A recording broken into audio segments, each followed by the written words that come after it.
صدای کارزار.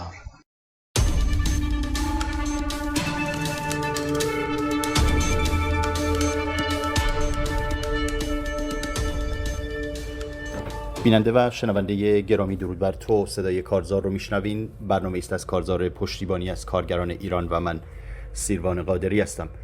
بنا به گزارش انجمن کارگران و استادکاران ساختمانی استان کردستان، سمینار هماندیشی انجمن‌های صنفی کارگران و استادکاران ساختمانی استان کردستان در شهرستان مریوان برگزار شد. بنابراین گزارش، سمینار با دعوت کانون کارگران ساختمانی استان کردستان و با حضور هیئت مدیره‌های انجمن‌های کارگران ساختمانی استان چهارشنبه و پنجشنبه هفته گذشته در 2 روز برگزار شد. انجمن‌های کارگران ساختمانی در کردستان نمونه شفاف و موفقی از ایجاد تشکل‌های کارگری با اتکا به قدرت خود کارگران و برای ارتقاء سطح معیشت کارگران ایجاد شده و ما در سالهای گذشته علل خصوص در کردستان شاهد فعالیت‌های عدیده این انجمن‌ها بودیم. خیلی خوشحالم اعلام بکنم که امروز عبدالله یوزی از اعضای هیئت مدیره انجمن کارگران ساختمانی کامیاران مهمان برنامه ما در صدای کارزار هست. عبدالله یوزی در 2 روز سمینار حضور داشتن. به شما خیلی خوش اومد میگم آقای یوزی. با سلام خدمت جناب عالی و شنوندگان عزیز. لطفاً اگر ممکن هست ابتدا گزارشی از برگزاری 2 روز سمینار کانون کارگران ساختمانی در مریوان به ما و شنوندگان بدید. در ابتدا به 1 ماه عقب‌تر بگردیم که انجمن‌ها به صورت شهرستانی برای تمام کارهای ساختمانی قیمت‌گذاری انجام دادند. با درخواست کانون انجمن‌های صنفی کارگران و استادکاران ساختمانی در استان کردستان، جلسه‌ای در روز چهارشنبه 16 و پنجشنبه 17 اسفند ماه جاری برگزار گردید و تمام هیئت مدیره انجمن‌های شهرستان‌های استان در آن حضور پیدا کردند و به چانه‌زنی در مورد مشکلات انجمن‌ها، علل خصوص در مورد قیمت کارهای ساختمانی پرداختند. بله، متشکرم. انجمن صنفی کارگران ساختمانی کامیاران که شما عضو هیئت مدیرش هستین، همچون سایر انجمن‌ها از استان کردستان در این سمینار شرکت کرده بودند. مایل هستم بیشتر بشنوم از شما که هدف شما از شرکت در این کنفرانس چی بود؟ با توجه به اینکه در چند سال گذشته انجمن‌ها در سطح شهرستان‌ها قیمت گذاری می‌کردند و تقریباً برای استادکاران و کارگران عزیز در شهرها جا افتاده بود که با قیمت مصوب انجمن کاراشون رو انجام بدن. هدف ما در این همایش و سمینار این بود که تمام انجمن‌ها با توجه به همجوار بودن شهرستان‌ها در استان و حضور نیروی کار در شهرهای همدیگر بتوانیم با یک قیمت واحد و مشخص در سطح استان کار انجام دهیم. با توجه به اینکه کارگران ساختمانی در طول سال کمتر از 6 یا 5 ماه میتوانند کار رو انجام بدن، باید قیمت‌هایی در نظر گرفته میشد که جبران ماهایی که بیکار هستن رو از لحاظ معیشتی و دستمزد انجام بشه.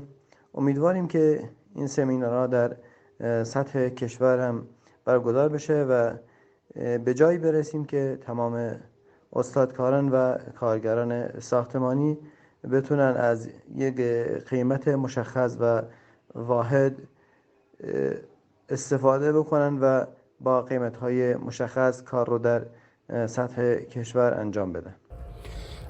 بخشی از به اصطلاح گزارش ها یا اتفاقاتی که در این 2 روز سمینار افتاده از طریق صفحه تلگرامی انجمن‌های صنفی کارگران ساختمانی استان کردستان پخش شده. شما در صحبت‌هایی که داشتید اشاراتی به روز جهانی کارگر کرده بودین و همچنین مسئله دخالت اداره کار در امور انجمن‌ها. کمی بیشتر توضیح بدید که شما اساساً در صحبتتون به چه چیزهایی اشاره کردید؟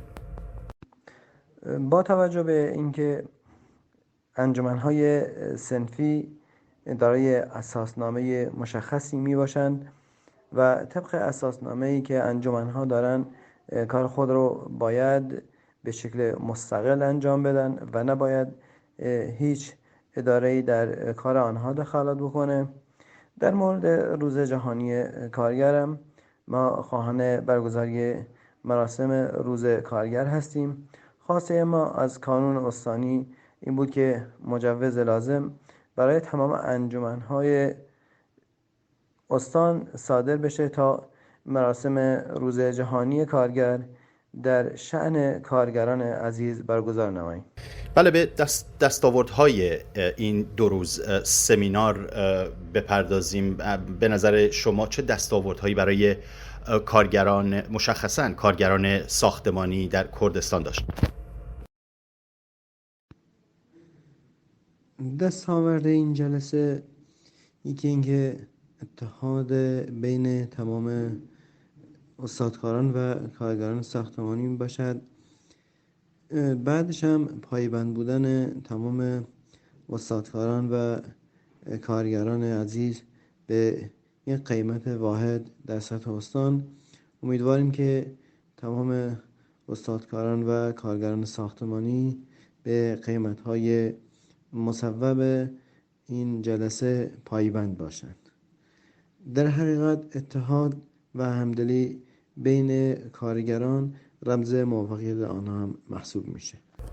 عبدالله یوزی، خیلی خیلی متشکرم از شما. من سوال دیگه ای ندارم. اگر شما در پایان مطلبی میخواین عنوان بکنین، تریبون در اختیار شماست. بفرمایید. در پایان خواسته بنده به عنوان کارگر و عضو هیئت مدیره انجمن صنفی کارگران ساختمانی این است که تمام کارگران با همدیگه متحد باشند. تنها با اتحاد و همدلی میشه به خواسته های کارگری خود برسن و خواهشیم که از هیئت مدیره انجمن ها دارم این است که طبق اساسنامه‌ای که در اختیار انجمن ها قرار داده کارشون رو جلو ببرند و نگذارن از نام انجمن های صنفی سوء استفاده بشه. امیدوارم که کارگران و استادکاران ساختمانی و تمام شنونده های عزیز روز و روزگار خوشی داشته باشند.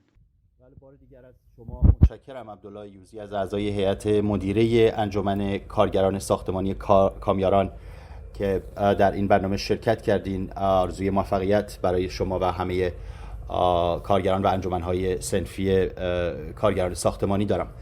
بینندگان و شنوندگان گرامی، بی نهایت سپاسگزارم که برنامه ما رو شنیدین. آدرس وبسایت ما هست www.mycsiw.com. نشریه یا ماهنامه انگلیسی زبان کارزار منتشر شده، در سایت مندرج هست.